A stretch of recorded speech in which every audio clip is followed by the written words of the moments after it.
So hello, I'm Fabien Piuzzi, the RISC-V project lead at Scaleway. In February of last year, we launched our bare metal RISC-V server offer integrated into our ecosystem of cloud services, the world's first public cloud service of this kind. In this talk, I'll show you how and why we built this service and how you can use it.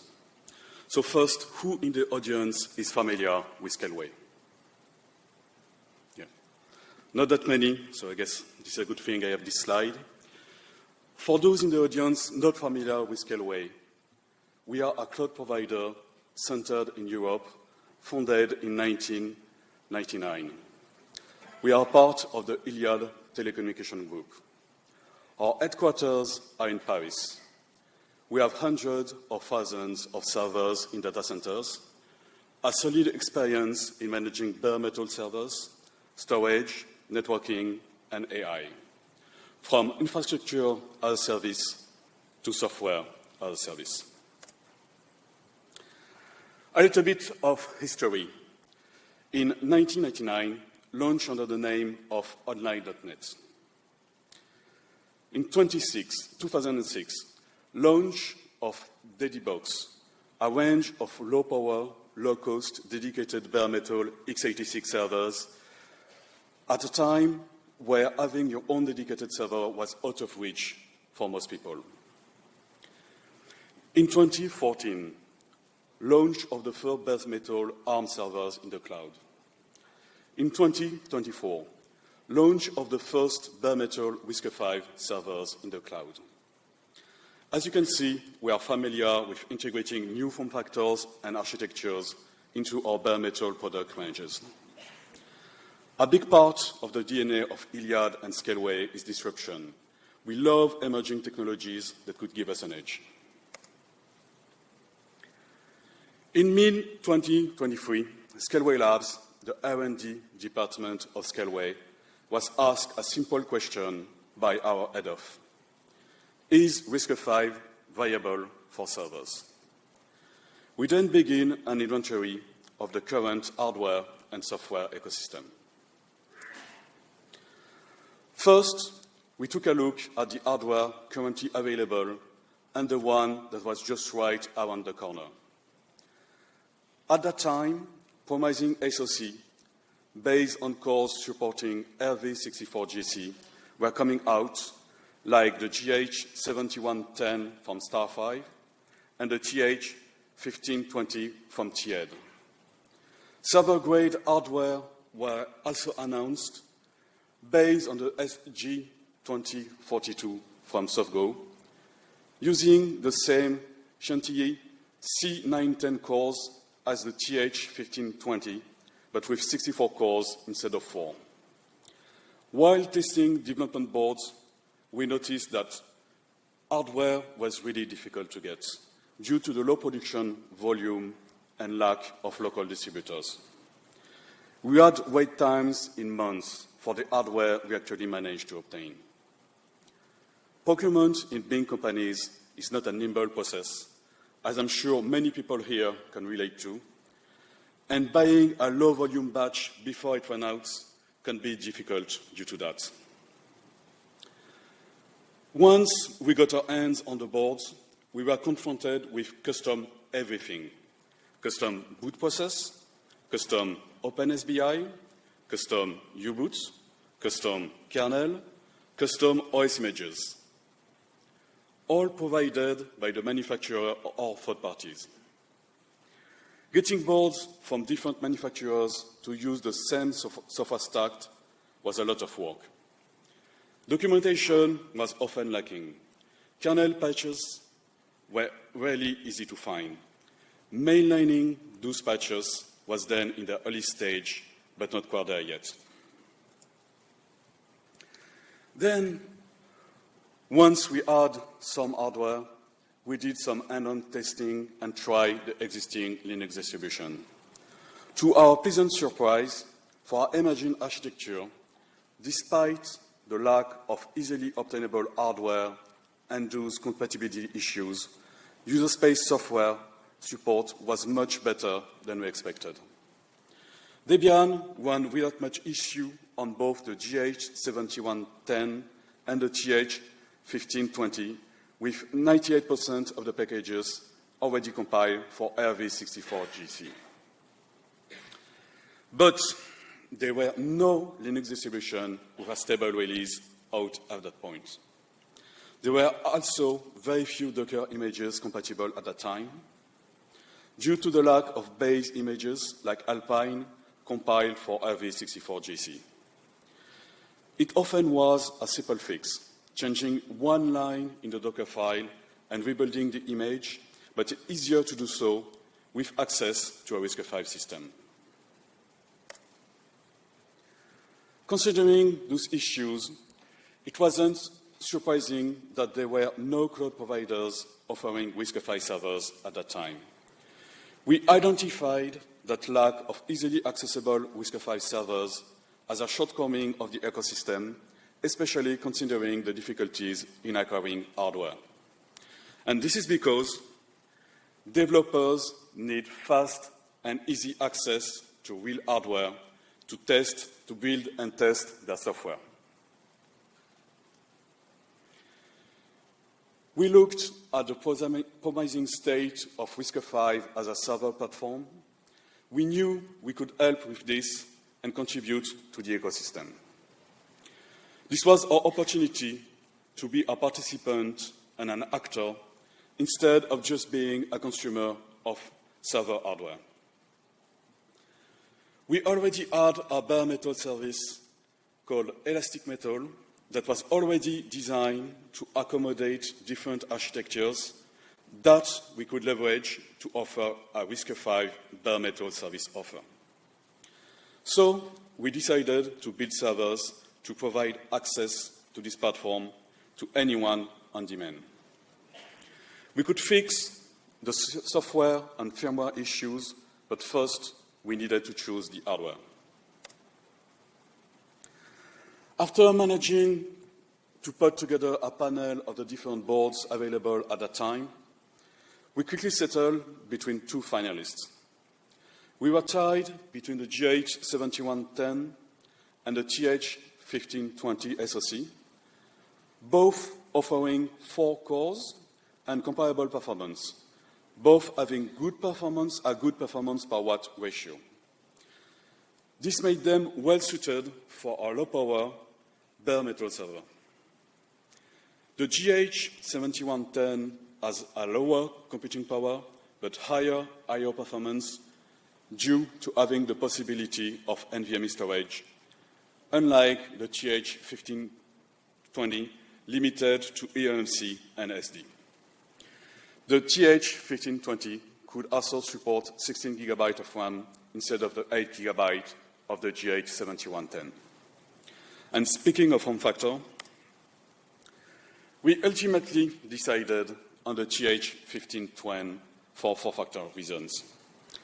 The TH1520 was available on a system and module format using our SODIMM connector alongside 16 GB of RAM and 128 GB of eMMC storage.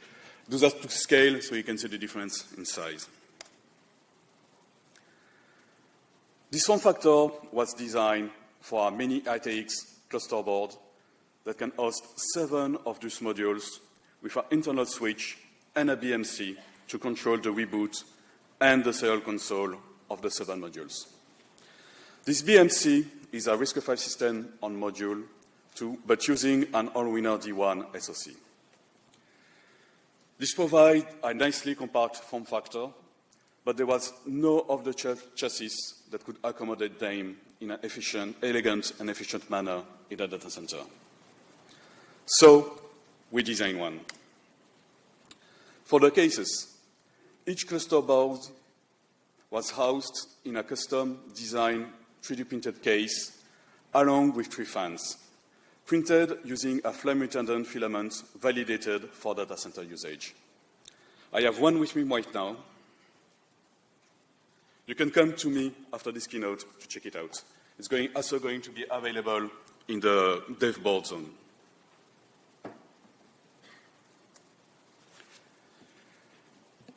We also designed a chassis to host these cases in a rack. It's a very simple sheet metal construction. We can put 12 cases in each chassis, 6 in the front and 6 in the back. We invert the fan for the cases in the back to create a push-pull airflow configuration. I do not have one with me. It was slightly too big for my backpack and bringing on the metro.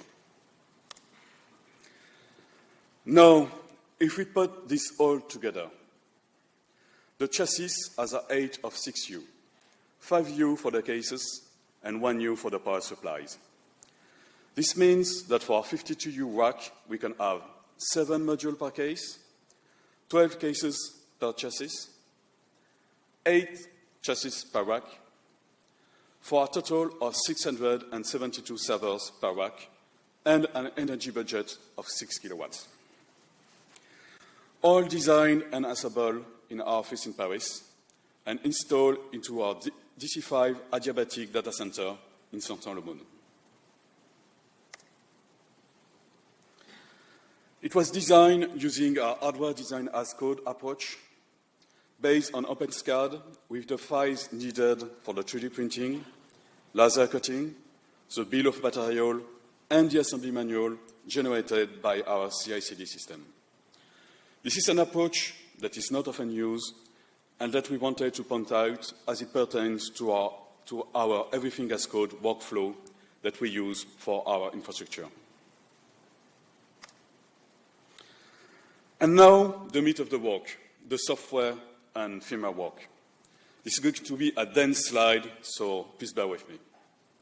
Let's start with the kernel. We had multiple kernels provided by the manufacturers and from third-party sources, each with a different set of features, but worryingly very different performance profiles. A lot of time was spent porting various patches into a close to mainline kernel, including a CPU effect governor that allows the cores to reach higher frequency and thus higher performances. We provide a kernel image that we use for multiple OS images. We also add to work on U-boot. We patched U-boot to support a subset of iPXE features that we needed to integrate into our current provisioning system. Other issues were implementing memory wipe and reboots and fixing shutdown issues. The BMC also required a bit of work. As mentioned before, each cluster board has a BMC to control the 7 modules. We built an OpenBMC image for the RISC-V powered BMC, managing the state of the 7 modules per cluster board and the serial overland feature. The cluster boards were modified so that the BMC could communicate with the switch chip over I2C, enabling us to change the networking configuration remotely via an API server running on the BMC. We were already supporters of OpenBMC, and we are big believers on the future of RISC-V-based BMC. And finally, the OS images. The distribution had mostly good support for RV64GC, even though there were no stable releases out at the time of launch. As due to the above standardization issues, no installers are provided, and we needed to create directly usable images.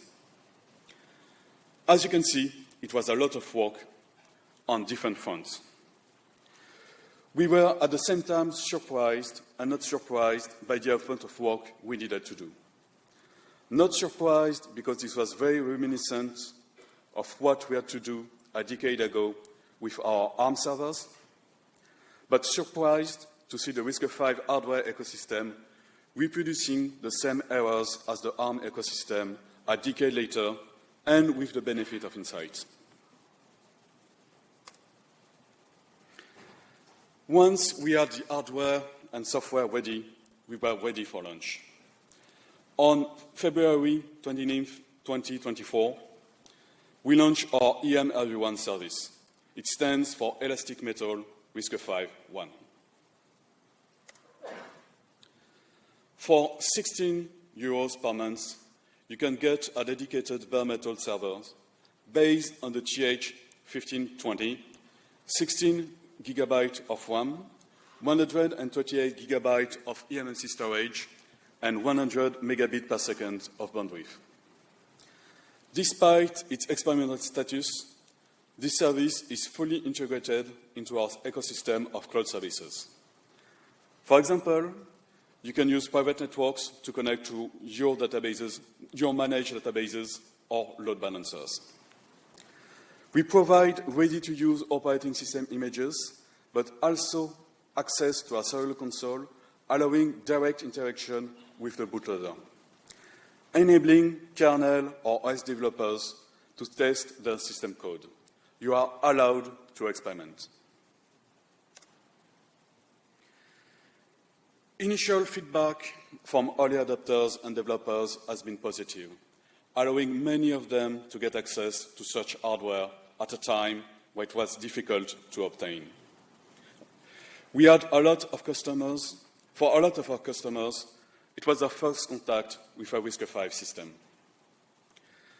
As they were the world's first RISC-V servers available in the cloud, we did not know what kind of reaction to expect, but we are blown away by the uptake. We quickly had to double the numbers of servers as we were running out.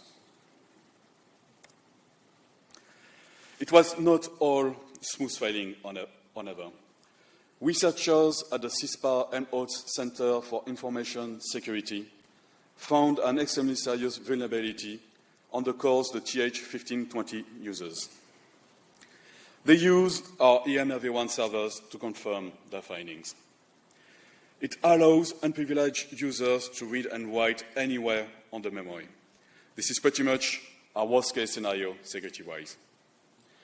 CISPA provided us with an early warning about the ghostwrite vulnerability and worked with us to find a mitigation. We were able to mitigate the vulnerability by disabling the RISC-V 0.7.1 extension. Kernel images were patched before the CV was published, and users using the vulnerable kernel were notified. Thank you to CISPA for the amazing work and for the early warning. Now, I am going to show you how you can use one. It's an easy and short process. Go to console.scaleway.com, and after creating an account, select the Create drop-down in the header. Select Elastic Metal in the drop-down.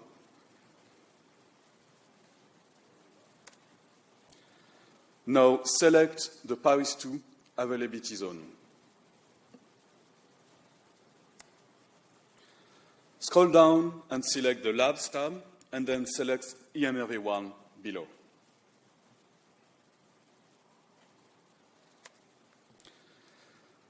Now you can pick an OS image.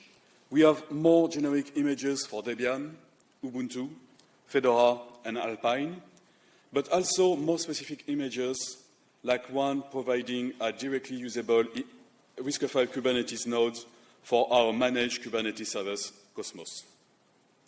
We also have an Android image. At the bottom, click Create Elastic Metal Server. You are done. You can then see it on your dashboard. Installation takes between 5 and 10 minutes. Use SSH to connect to your newly created eMRV1 and have fun. By the way, eMRV1 creation is also available through our API, command line tool, and Terraform, for example. Now, I would like to put forward a call to action to hardware designers and manufacturers. For RISC-V to gain mainstream acceptance in cloud environments, the hardware should be more standardized so that it's seamless to deploy. As mentioned before, we had to do a lot of development work to integrate this hardware into our existing infrastructure. And the amount of work needed was probably the reason why we were the first to do so. This was surprising to us, considering those are the same issues that held back the ARM ecosystem a decade ago. So here is our recommendation to help the adoption of RISC-V in the data center. Those mainly concern booting methods. The first big item is UEFI support. It is mandatory nowadays. But it's not sufficient. We did UEFI with support for the networking hardware present on the system. More precisely, we also need TFTP and HTTP over TLS network boot to support modern networking booting methods. ACPI should be used so that the operating system can get the information needed without having to bundle a device tree somewhere. Secure boot, so that we can sign and validate the whole boot process. I had a more detailed wish list of what we wanted to see in terms of specification, but it was also an exact match to the upcoming RISC-V serverless platform specification. So I encourage you to take a look at the server platform specification from the RISC-V server platform task group. It is available at the address at the bottom of the slide. It is not quite a specification, design, or implementation issue, but we would also like more mainlining of kernel patches to ensure broader software compatibility and facilitate universal RISC-V Linux distribution support. We would love for our customers to be able to install whatever Linux distribution they like on our servers, without us having to create a custom image first. To get back to the initial question, is RISC-V viable for server? Yes. We built this service to prove it, and you can try it to see for yourself. We believe that RISC-V has a promising role in modern data centers. We are big in digital sovereignty, and we also believe in the technological independence RISC-V can provide. As the ecosystem matures, we anticipate improved hardware availability and performance, enhanced software ecosystem support, and wider adoption in cloud environments. Beyond general-purpose servers, we foresee its increased adoption in embedded applications such as BMC, powered by OpenBMC. I would like a big thank you to RISE for the support, for the feedback and advice. As they are our bare metal servers, we can't know what our users are using them for, so their feedback has been invaluable. CISPA for their work on Ghostwrite. My team members, I am very proud of the work we accomplished, especially considering the short time frame of a little bit more than 6 months from Genesis to release. And also my esteemed Scaleway coworkers that are creating and maintaining the platform we used. They were incredibly patient and supportive of our efforts. And we now have a few minutes for questions.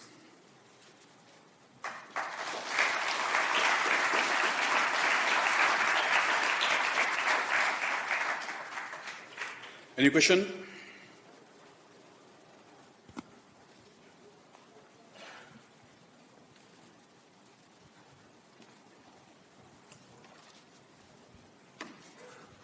Thank you, Fabien. Thank you for sharing. Thank you for sharing your journey, and thank you for the call to action. Yep. There's a question. No, one question. Hi. Did you already have measurement in terms of energy consumption? So, the maximum power consumption of one of these cases, which is 7 modules, is 50 watts.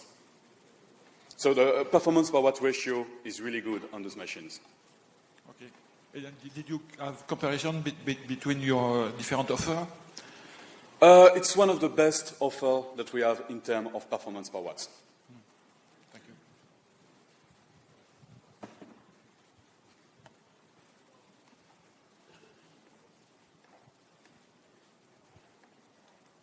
Hello, I want to ask if you want to or plan to use other chips like SpaceMeet or SWIN in the future in your products. Thank you. So our biggest request from customers right now is to have a new version that supports AVV 1.0. We are looking at different chips right now, but as you saw, the amount of work needed to integrate new hardware into into our product is really high, and things are moving fast right now. So we're not sure we'll be able to, deliver something. And if we deliver something, by the time it comes out, it might be already obsolete. So we are looking at it. In the Iliad group, we don't make announcements before products are ready to use, but we are looking at it.